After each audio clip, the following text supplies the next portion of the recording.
straight, frothy or clear.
Anyway, without the PA, so I've probably been alright without it.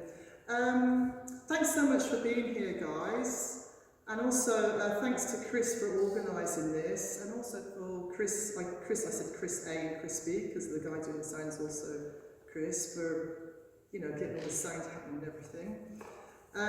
Yes, I'm Dawn Barrington from WA, Denmark, WA of course, and.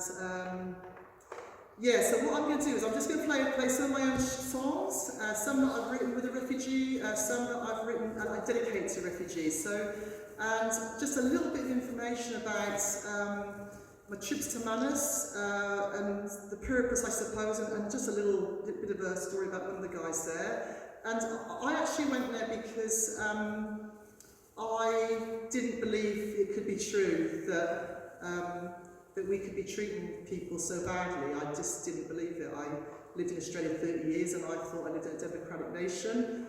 I had faith in the government. I know it's strong, but I did. And naively, of course. And I actually didn't believe that we could possibly be doing that much harm. And a friend of mine called Ruth Halbert, ruthhalbert.com, she's an artist, she's a textile artist. Come on in, have a seat. And Ruth Halbert is a textile artist, and she started writing letters to the Prime Minister, who was Malcolm Turnbull back then. And she wrote a letter to the Prime Minister every day for 2 years.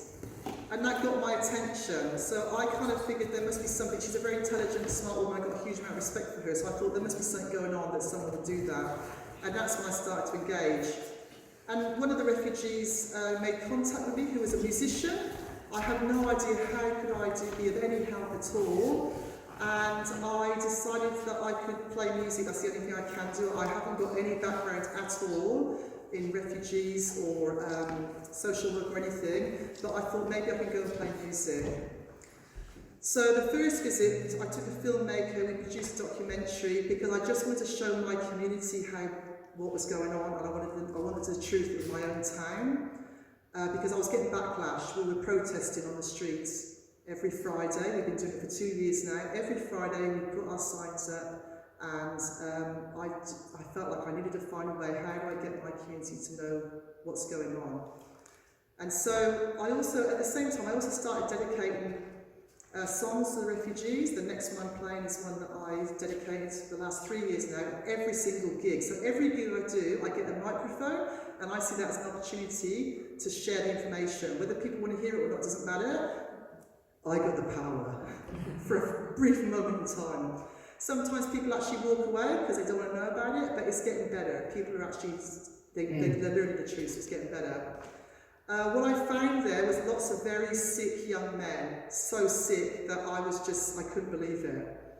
And they all had the same words they were saying. They said, they've taken everything, there's nothing left they can take. And they would say, I'm losing my mind, I can't think about anything, I keep forgetting things. They would show me all their medical conditions because they're consumed by them because they spend 24/7 in this dire limbo land. And so I actually,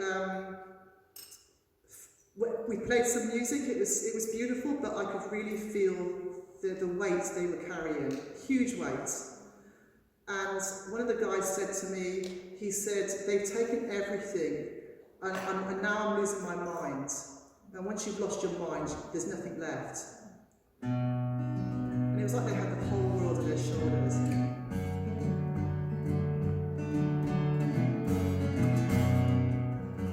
Sorry about this.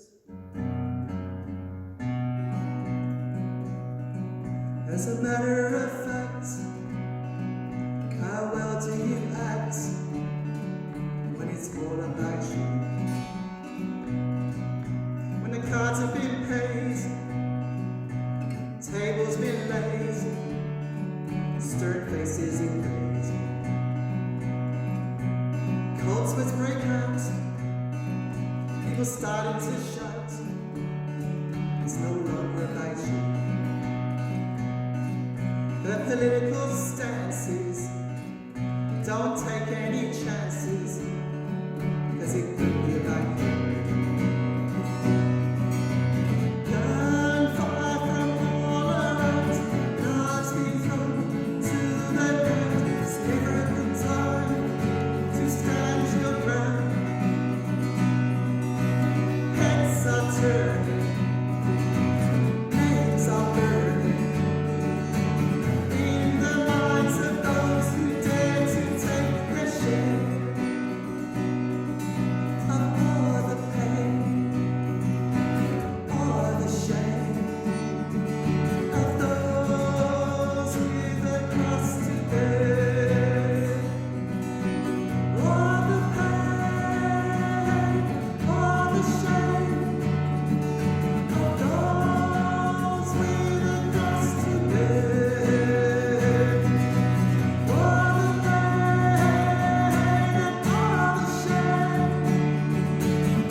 Manus, which is this place that's totally run down, there's no facilities there, and they're not actually supposed to be there because they're supposed to be taken care of by PIH, but the PIH clinic is only open office hours, and they don't have the facilities for people who are so severely depressed that they want to kill themselves.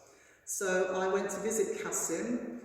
He gave me permission to tell his story, which I took all down the coast from Queensland to Sydney. With a lot of this, what I'm doing now is kind of part of what I did. And Kasim's from Iraq, and he's 34 years old. He was in the Royal Air Force, and he's a barber. Told me he's very good, which I'm very confident he is. Incredibly intelligent, smart young man. And he was kidnapped by the militia in Iraq and tortured for a week, had 11 bones in his body's broken. And they asked for $15,000 US dollars from his family to release him, which his family did, of course. And then they just threw him out of the car that they were driving along, and he went to hospital. He said, I was in hospital for a week or a month, I can't remember how long, and then he fled. And he ended up on Christmas Island and then Manus Island. He'd worked in Port Moresby for a period of time because he had a little bit of independence, and so it was, a few of the guys did manage to get to Port Moresby to work for a while, but it's incredibly dangerous, it's not ideal, and they still can't settle, they still haven't got papers to travel, it's, you know. And so he actually got to the point where he got sick, and then he was sent back to Manus, and he decided, I just don't want to live anymore, that's the end, I just can't do this anymore, after almost 6 years. And he was in hospital, hadn't eaten for 12 days, and he was looking incredibly thin and unrecognisable.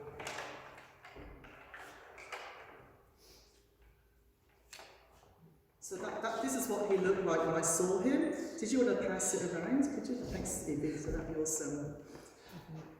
Thank you. So this is Kasim when I saw him, and I just went and visited him each time. I went to the hospital, visited him, and the first time he just totally didn't speak to me at all or acknowledge me at all. And then the second time I went, I just sang a song. I sang the song I'm going to play next, actually, which I wrote while I was, you know, in communication with the guys. And then he sat up and started to talk for a little bit. And the third time he sat up and we had a chat.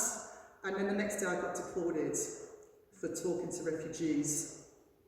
He was sent back to his room, kicked out of the hospital. He found out his brother had died, and he decided that was the end for him, because this is months had gone by now, so he's stuck there in his room.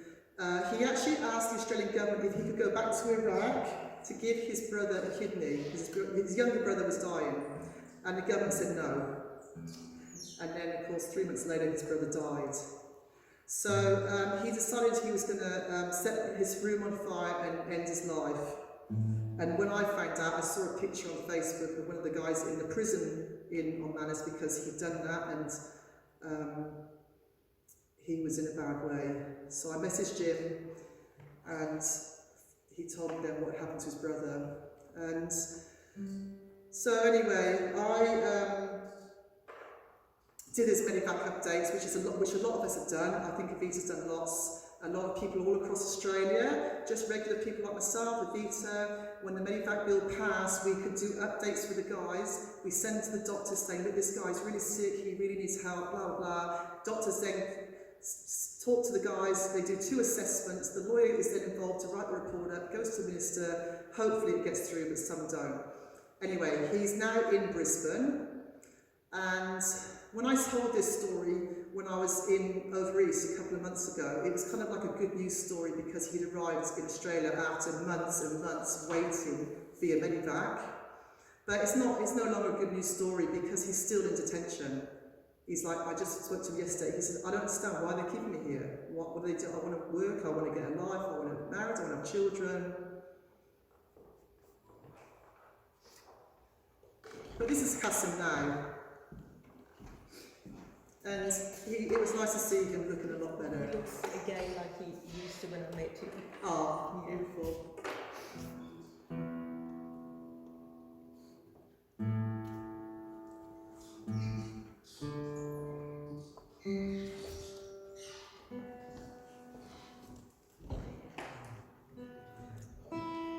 So this is a song that I've been dedicating to the guys at every gig I do now for the last 2 years. And I find it's a way that I can sort of reach across to people, because there's a lot of people that are very negative and they think it's an opinion thing, like they think it's about having an opinion about something, and it's like, well, actually it's not an opinion. I had it on the plane actually, oh God. But anyway, it's facts and it's truth and it's wrong. So I feel like when I can get on stage and play my songs, if I'm in a pub, a restaurant, whatever it is, and I can talk about it and sing these songs, I don't do as much talking as this, of course, I just play them and say a few words. For me, it's like a bit of it's a bit of rebellion, it's a bit of saving grace.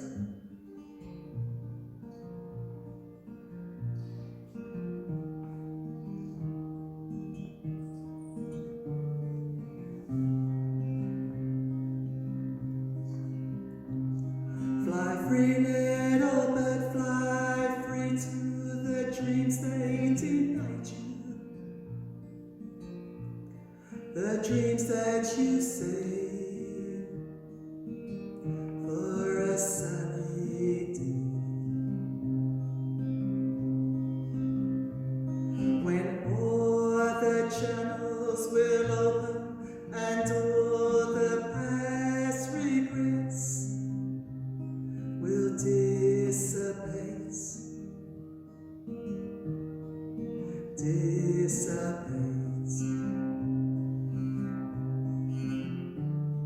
For you are the one that left the flock, scratching at the bars and chipping away at that old rusty frame.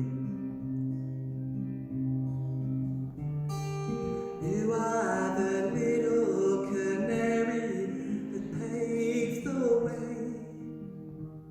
Your lights were shining brighter, 'cause you knew the way. Fly free, little bird, fly free and take off their chains that hold you down to misery. Fly gracefully, little bird, fly with majestic ease. Open your wings, let your heart sing. For you are the one that left the flock, scratching at the bars and chipping away at that old rusty frame. You are the little canary, paved the way. Your lights were shining brighter,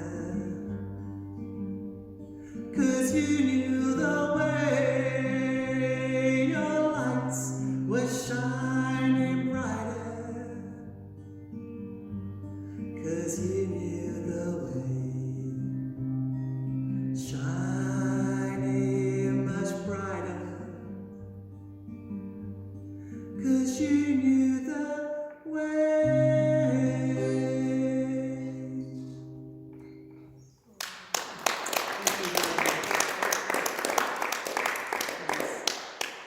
So, while I was on Manus this time, before I got to Fulham to talk to refugees, I met Kazim. Now, Kazim is a heavy metal, amazing guitarist. He's a Kurdish Iranian, and we didn't meet the first time because he was a bit shy. So this time I thought, I'm going to make sure he comes and meets me, and we're going to play some music. And he came, and so he came around every day, and we played lots of songs and just had a lot of fun. And another musician came as well, Farhad came round, and we were in the process of writing songs. And I actually came home from the hospital one night after seeing Cassin, YouTube, and I woke up at 2 o'clock in the morning at the hotel, and I went outside and had a cuppa and just looked out over the ocean, which is beyond the fence that's about that high with barbed wire. And it's beautiful, actually, it's beautiful. And I wrote these words down because I just couldn't sleep, it was just going round and round my head, and that's how I resolve everything in my life, I just write it. And I woke up the next day with my words, thinking, oh, this will be something that I'll work on when I get back. And then Kazim, the guitarist, he comes around, he was really excited because we played a few days now, and he's like, I've got a new song. And he came in, he was playing it, and he was really like this melody. He's like, got the melody on everything, like, and I was like, oh my, and I said, oh, I got these words, let's put it together. So we managed to put it together in a couple of days and played it on my birthday. But the next day after my birthday, we got deported, so I didn't get to finish with the song I was writing with Farhad. So, yeah, this is called We Live and We Die.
I'm just going to do this one song at the end here. What I did on my tour down the East Coast, I did lots of talking between each song. It kind of lasted about an hour, I guess, the whole thing.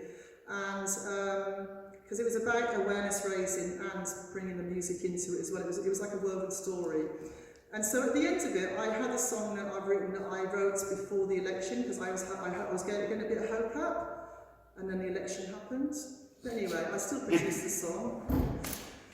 Because it's important, we've got to keep going. And that was what my message was at the end, was that I know it's heartbreaking, I know it's devastating, but I think that we have to be open to the pain of what is going on, because if we don't get open to the pain, then we can't feel the truth, and then we can't take action.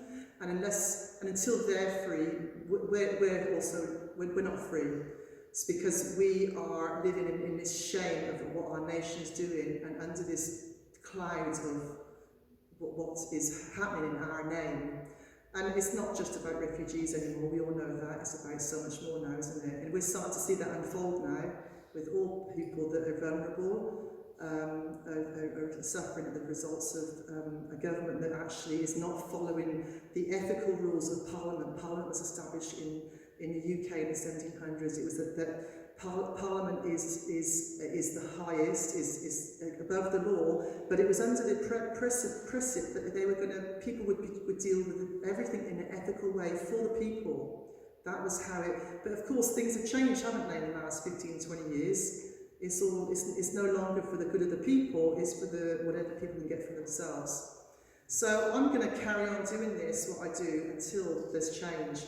And I'll keep doing my protests outside on the middle of Denmark until every refugee's got freedom. Every refugee on mainland, because now we've got the mainland problem, haven't we?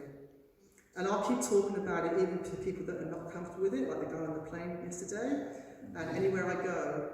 And actually, I was on the plane last night, I'll tell you a funny story. I was on the plane last night and this guy actually started sort of giving me a bit of a chat up line. And I knew where he was going with it, so I just went off about refugees and I got rid of him just like that. I've got work to do, man. I haven't got time for men. Okay, so this song is ready. This is the chorus, right? I want you all to join in. Yeah, in my name, in the air that I breathe, and the words that I say. You got that? Yeah? Cool. Because this is the song I told the guys that I sing in solidarity with them, and then when we're all singing together, we're sending lots of little cosmos atoms over to everywhere and everything, sending out the vibe.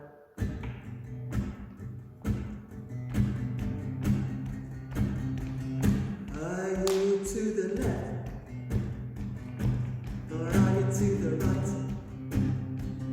Are you willing to stand up?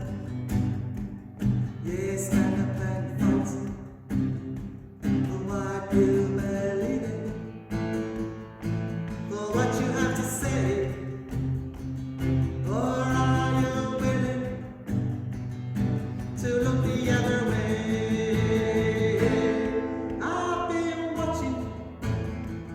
Very carefully indeed, hearing heavy conversations change the way I feel. People are coming together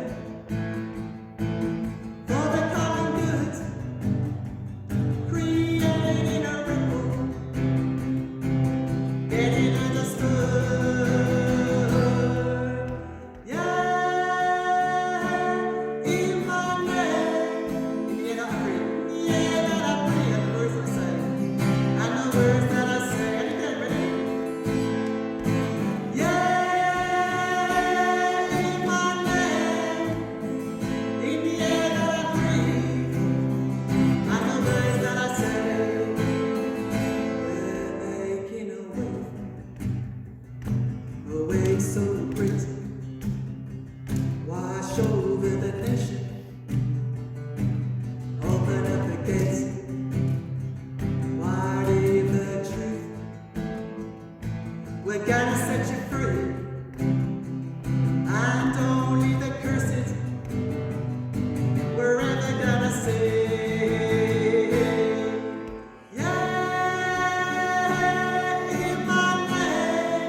Thank you very much. Thanks so much, guys. Thank you very much. Now, what's going to happen next is Evita's going to come and do a poem or two, translation, and then Mileyna is going to, and Dorothy, I'm not sure which order, are going to come and play as well. So.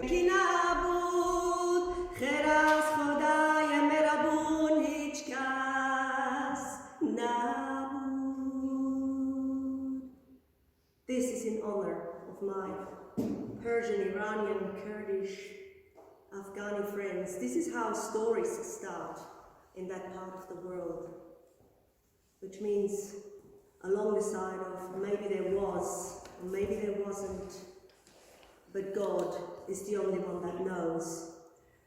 And thank you, Dawn, for the stories that you were about. I met Kasim when he was working in Port Moresby. I wasn't on Manus, Chris. I was 7 times in Port Moresby and made lots of friends. I could share lots of stories, but Dawn has done it so beautifully. So I would like to use another art form to express what it can be like. First of all, I'd like to point the art that is around here. That's Jane Luan, Dancing Brush. The art is available online or as prints, or just help him out. The poetry I'm going to share has been done workshopped with people online or together. I make sense of the world through story and through poetry. Now, my poetry is very hard for some souls and hearts, so I'd ask you to support each other and look out for each other. That it's probably important that we look how we actually got there. This is a poem that I wrote or came to me when Australians were walking against Australia partaking in the war in Iraq. How many years is that? So just to get us in the mood of why we are where we are today. There's shrapnel on my empty plate and Mother won't stop crying. Father, he has disappeared. Your leaders, they are lying. You send your own in heavy boots with guns and full of fear. And when they return in boxes, you dare to shed a tear. You say you're here to help me and make my future bright. Then you paint my village skies with a toxic, eerie light.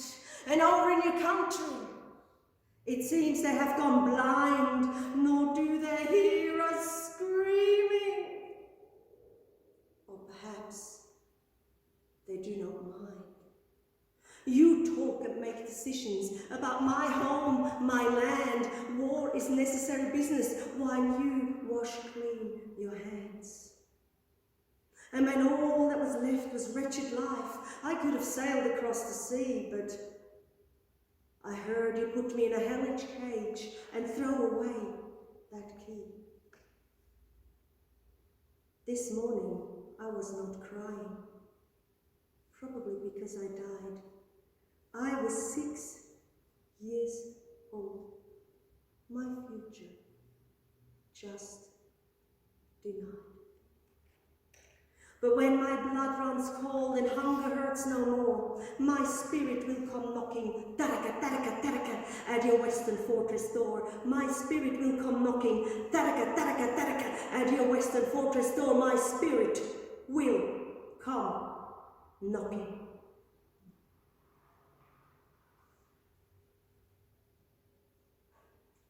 Translations from conversations with refugees on Nauru and Manus.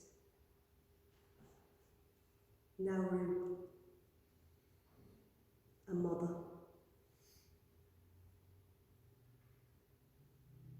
How can I still make tears and words when my tongue is thick like parched paper?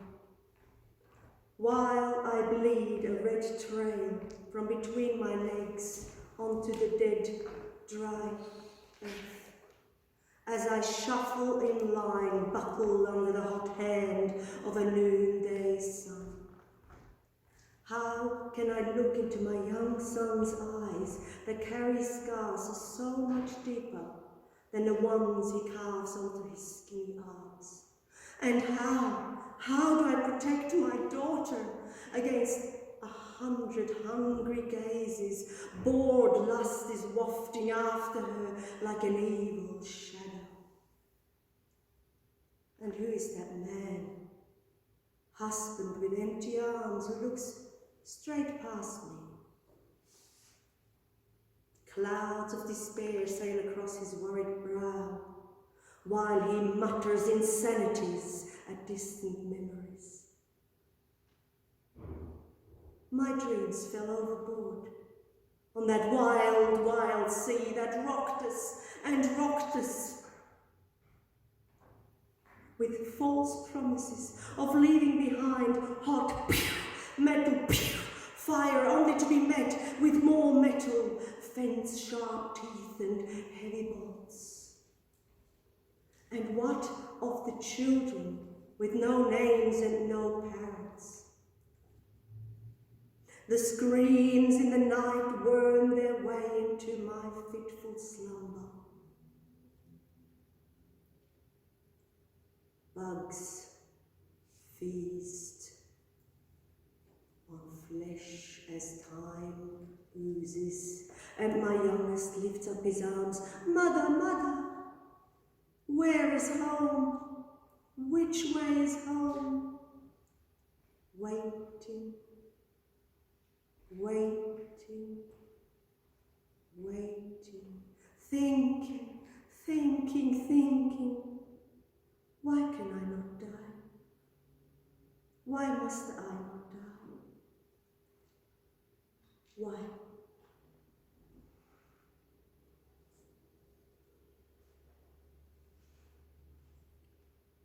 Manus.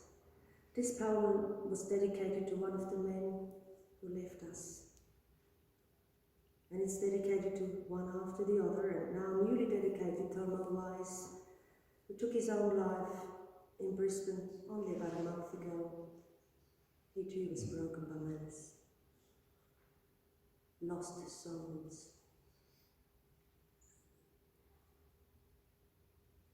His eyes seek those of a temptress, she beckons with promises. Her name is Oblivion. His feeble heart pumps bloody tears through deep scar waddies. The last shreds of sanity flap in the winds of despair, and question marks are fading, fading. Where? How? Why? When?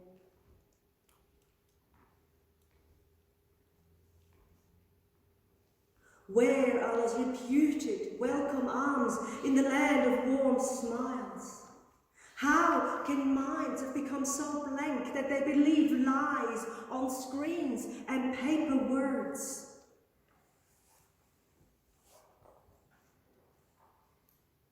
Who counts the winnings of this dirty game, played by torturers with money on distant shores? And who holds that trump card that shuffles human lives and souls? What are you doing with your back turned and hunched? Is it guilt you are burying?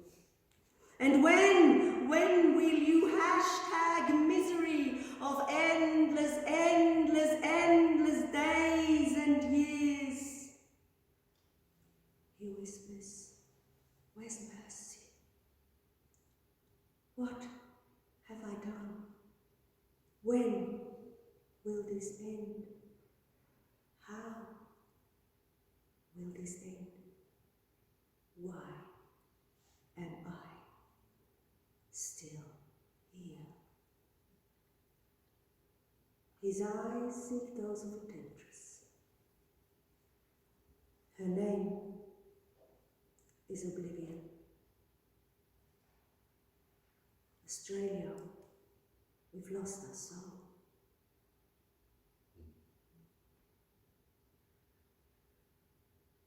When someone passes away amongst the Kurds, the women take to the hills and they do what is called a mud. And I dedicate this to everyone we've lost. Oh, how sad my soul. Oh, how deep my well of sorrow for those we've lost or could not face tomorrow. Brothers, you have left for a freedom of a different kind, but your name and smile forever etched into my mind. How loud my heart is beating like a drum. We will not forget you, and they will pay for what they've done. Oh, how sad my soul. Oh, how deep my well of sorrow.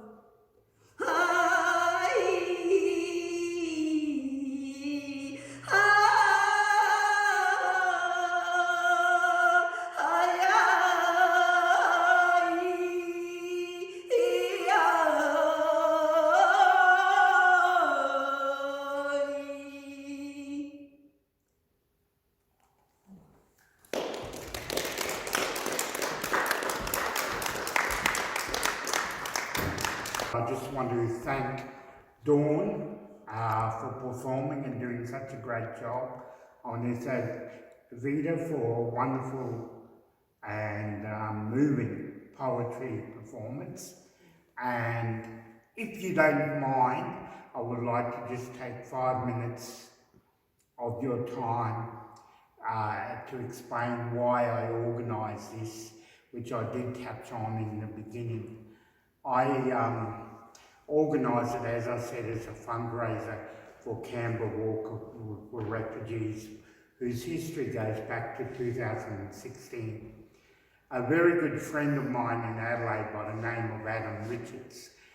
He's a criminal attorney, and it was in 2016, and he went to school to the school to pick up his 13-year-old son from school, and that was at the time when those people set themselves on fire in Nauru, and it was the big story of the day, and it was on the community radio station in Adelaide as they were driving away from the school, and the announcer was talking about it, and Ned said to his father, "Dad, what would it feel like to set yourself on fire and be essentially burned alive?"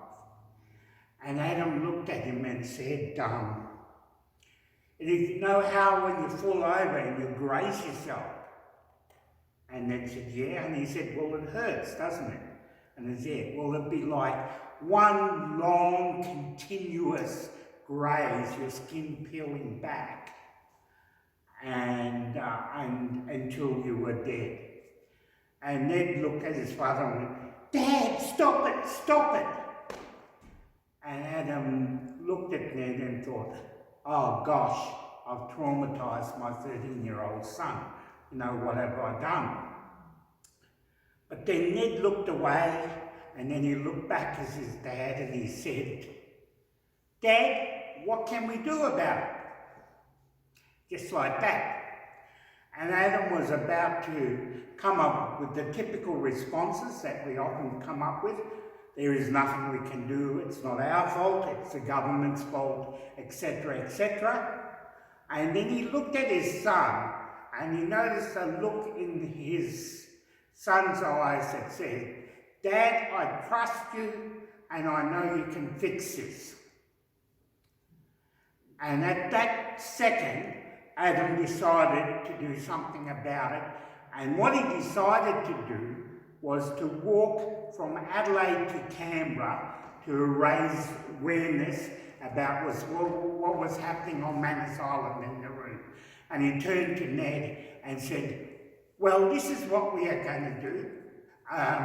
In Christmas time, in 3 months' time, we are going to walk from Adelaide to Canberra." And Ned was like, "Oh, cool, let's do it." That was his immediate response. The response of a blissfully unaware 13-year-old of what would actually be involved. And they left and they walked, and I'd known Adam for a little while, and he rang me up. He didn't do any pre-publicity or anything. Adam being Adam, he's just bad at that sort of thing. And he rang me up, and they were actually almost at Hay, so almost halfway between Adelaide and Canberra. And he rang me up outside Hay and said, "Chris, Ned and I are walking from Adelaide to Canberra, and we're at Hay. Can you help us organise some publicity, etc.?" And so we got together, the different one, and we put together a rally, and we had our first rally in Canberra, which we pulled together in 2 weeks and had about 200 people come. And I don't know why I can't, tonight we're having a few people, and I've been advertising this for nearly 6 months. But anyway, and then last year we walked from Sydney to Canberra, and this year we were going to walk from Melbourne to Canberra, but because Elaine would walk, it broke her ankle, my fiance. It didn't end up happening, and then the fire's in the way, and it just got a little bit dangerous and dicey too. And so the next walk will be leaving Brisbane on the 11th of January, and we are doing something different with that walk. Our Aboriginal brothers and sisters are actually coming out to support us, and we are negotiating with a number of different Aboriginal groups. I was talking to actually someone from the Tent Embassy last night, and different groups, and they're going to join us at different stages and walk with us. And it's going to be actually a walk for refugees and for a treaty for Aboriginal Aborigines. And they were quite willing to just walk for refugees. And I said, look, I don't think this is really fair. You've got to fight for your issues as well. So we are walking for refugees and for a treaty, and we're walking to end mandatory detention. We are walking for an amnesty for Manus and Reid. We're working for a 12-month time limit on the processing of protection visas, and for the existing backlog to be cleared by the 30th of June next year. There are 43,085 people sitting on bridging Class E visas in the Australian community as of September. That's the latest stats I could find. And some of them have working rights, some of them have study rights, but many don't have working rights. Many cannot get any form of allowance. There's the SRSS, which is pegged at 60% of the unemployment benefit and is actually being reduced and phased out. That's the intention of the government currently. But so that's around about, New Start is 540 base a week, so 60% is only around about $350 a fortnight that they get on, possibly, for a few of them on SRS. So that's what we are fighting. There are only 400, I might misquote this, but the Australian published the figures last week. About 488 people left on Manus and Reid, which is just under 500, which isn't very many. And we could easily absorb those anywhere in Australia. This was advertised for my partner, Jim Horvath, and I, as the second act, which is, we're called The Awesome. His kids chose that name, don't ask. And it's a great name. Thank you. Unfortunately, we are here, but this is the first gig we've ever arrived at by ambulance. It's a long story, but we left Mallacoota, where we live, our little hometown, 70k south of Eden, Jim has been in hospital all week. We arrived by ambulance to Bega, another ambulance to Canberra. We've been 5 hours in an ambulance, 1 week in intensive care. I arrived without a guitar, without my music, without clothes. I arrived with Jim and the bag on my back and my phone. So, but I thought the show's got to go on. So my wonderful and dear friend and very talented musician, Dorothy-Jane, has very gracefully donated her time tonight for this event. I'm really sorry that there are not more people here, because once you hear her play, you'll understand why. But we are here, and the show will go on. I'd like to open up with a poem that I wrote. Now, you'll all remember Reza Barati, and poor Reza Barati died on my birthday. So every year when my birthday comes around, I remember Reza Barati. And I wrote this a few years back after he died at Manus. And years later, nothing has changed, and men are still needlessly dying. And here it is. On a prayer they come, in hope that their kids can be free, like you, like me. Throwing caution to the wind, they take the chance, sail across the perilous sea, and now, here, dreams are shattered, blood is splattered, men are battered, children matter not. Shame to those that put them here. Would they like to live in fear, to risk it all, to travel the earth to the other side, to find that it's just suicide? Reza died, you decide.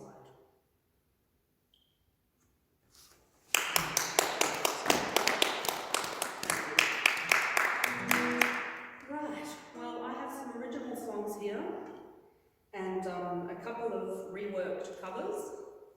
The first one I wrote for the offshore detention, Manus Island, and I wrote this a couple of years ago. It's called Broken Men in Paradise. And it really misses the bass line. But we'll have to imagine that lovely bass line. I'll sing a bit of that bass line so you get the drift.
and he really appreciated it. He loved it and showed it to a few of his friends. So I did manage to get in there and show support. And I might just say that that's the only song in this entire set that I know. I'm now flying by the seat of my pants. Okay, so it's all been thrown together. Best pants. By the seat of my Larry. It's the best way. Okay, now this song I wrote at Uluru. I went with Jim to play at the Beanie Festival, Alice Springs Beanie Festival. And if you didn't know there was a Beanie Festival in Alice Springs, then you should go. It's a riot of colour, music, beanies, and of course the beauty and power of the country. And I would like to remind people that this is and was Aboriginal land.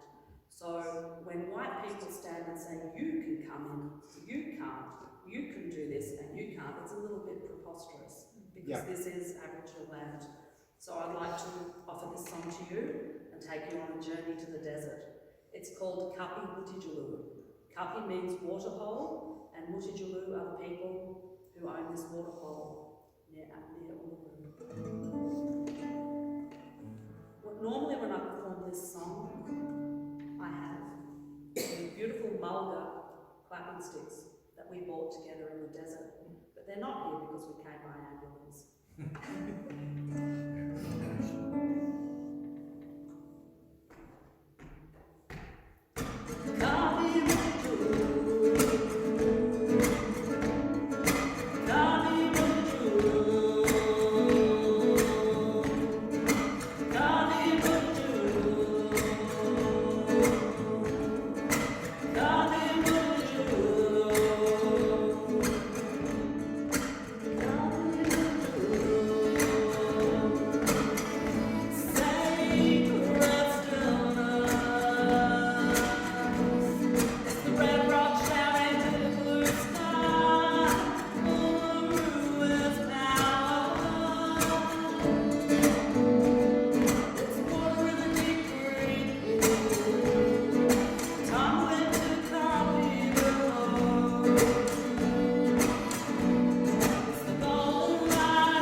hope it withstands all this retuning. I wrote this song about a month ago. It's called What Can I Bring? So people think about what can they get from life, but this song is about what can you bring to this life? What can you bring to this day? It can be something simple. It can be a smile, a hug, a cup of tea, a rug, and just kindness. The world needs more kindness. Otherwise, these things wouldn't be happening, all these terrible things we hear and read about, if we just we're conscious of bringing these things to this life and to others. That's what this song's about. Just going to another planet with my tuning.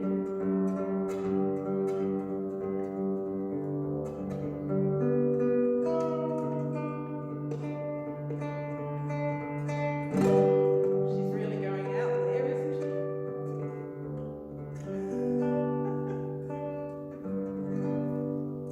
Well done. And I think Dorothy's going to do a wonderful egg solo on this.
very brave of me. I wrote a song last night, which I don't really know. I only got the guitar this morning. So if I do this song, it will almost be an improvisation. Should I do it? Yeah. Yes. I don't even know if I can read the words. I'll probably be looking down rather than up. But it's very new. I wrote it for today. Do you want me to hold the lyrics up for you? No. Yeah. We'll see how we go. Oh, I better tune that up. It's 1978. I lived in Iran. My father was a geologist. He was sent there with a British company to look for uranium. I still haven't asked him if he found any. But it was 1978, the year the Shah got overthrown. So I was living in revolution. And I was 14 years old, 13 years old. So I was very impressionable. It was an extremely amazing year and a half of my life.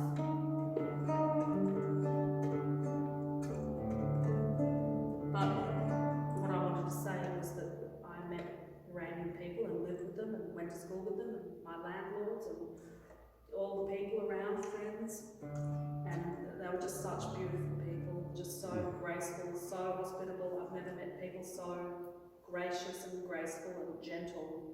And so when people have preconceived notions of what people are and what people aren't, it makes me a little bit angry because, you know, people are people. There's always going to be one or two bad apples, but we're all people and we're all essentially good.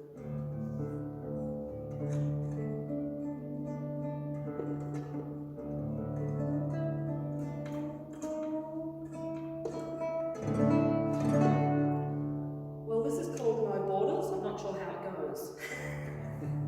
I wrote it last night.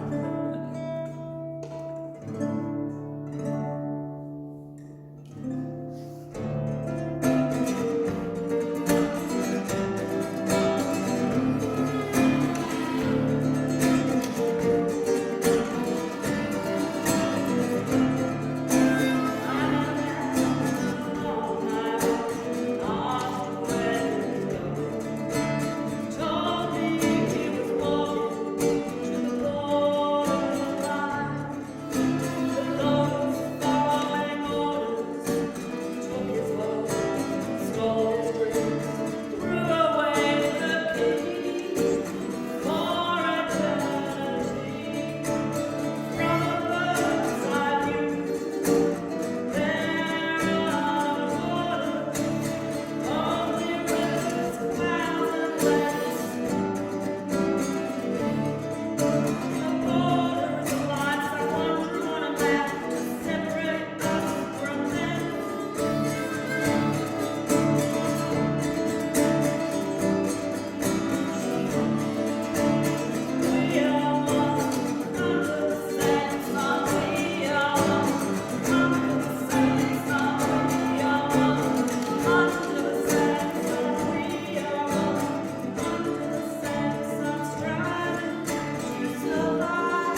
It's called I Belong Here.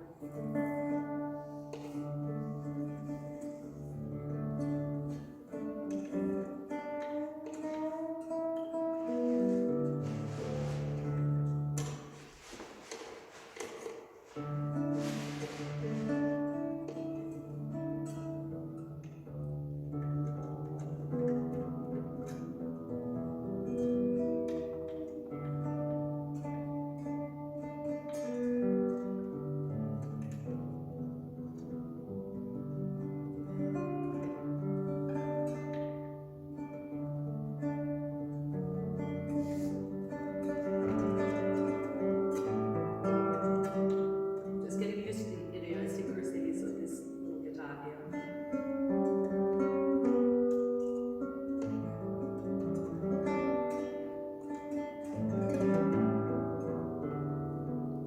They're just like people, they have their own spirit.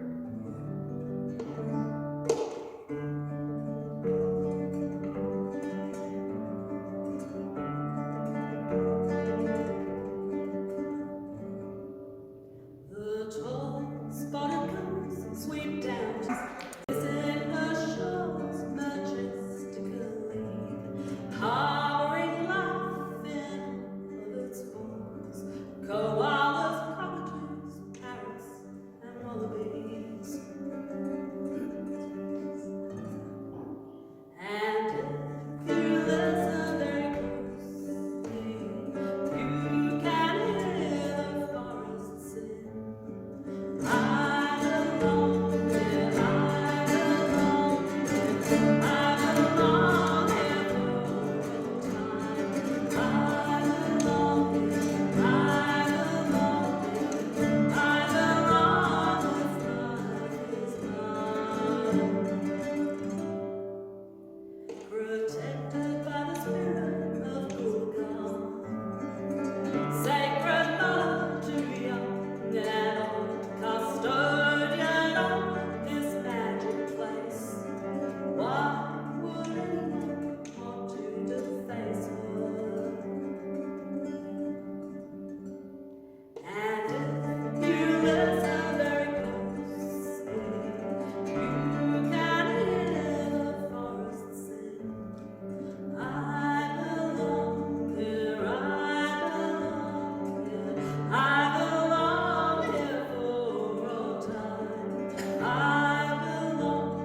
little song?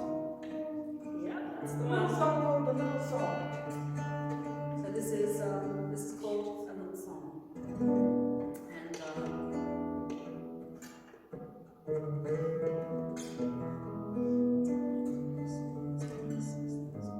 And this song has an outro or a chorus tag thing at the end, which I'd love you all to sing as a finishing finale to this amazing night. And I think it's wonderful. No matter how small, that we're here and we're doing something proactive, which is better than sitting on the couch doing nothing. And if more and more people do it, it will spread. So you'll get the ending very easily, but it's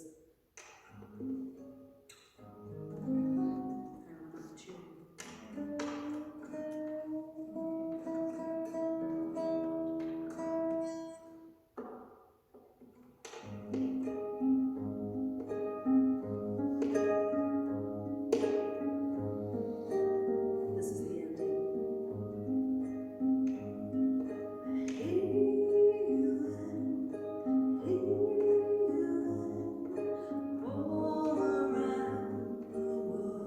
That's all it is. Alright? You'll get it. Sing it in whatever key, whatever octave you feel comfortable with. Not whatever key. We might end up with 12-part harmony. You never know.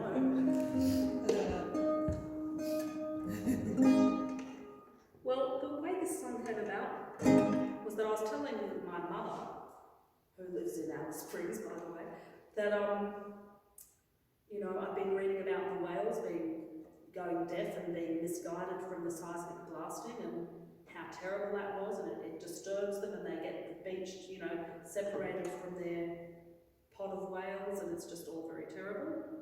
And she said, well, what can we do about it? We can't do anything about it. That old, we can't do anything. And I said, yes, I can. I can write a song. So here it is, my little song. It really can't right all the wrongs, but sing I must, and sing I will, until I can't, until.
After a week in intensive care.